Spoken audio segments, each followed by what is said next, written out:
Boss, ina maana mimi nakupa wewe hela na kutumia kwenye simu, nimeharibu mambo yangu mengi na kutumia wewe hela uje geto hautokei. Wewe ina maana unanichukulia mimi fala, sina akili. Hivi unajua maumivu hela mwanaume? Subiri kwanza. So mimi naongea na unaongea. Unajua hela maumivu ya mwanaume inapokuwa chungu. Wewe unachukulia mibwege, mimi sina akili na kutumia wewe hela unakula.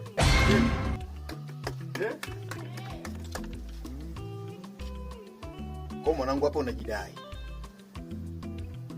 Wae. Unaniona au? Kwa leo ndo unajiheshimu kwa sababu uko na ugo yako. Wae sikia.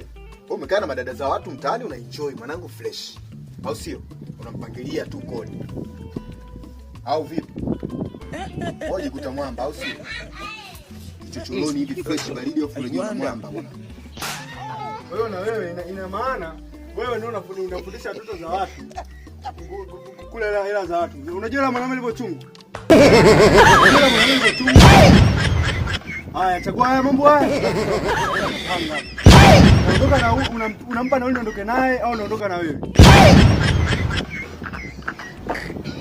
Kabo jela swali, unaondoka na wewe au unampa na wewe unaondoka naye?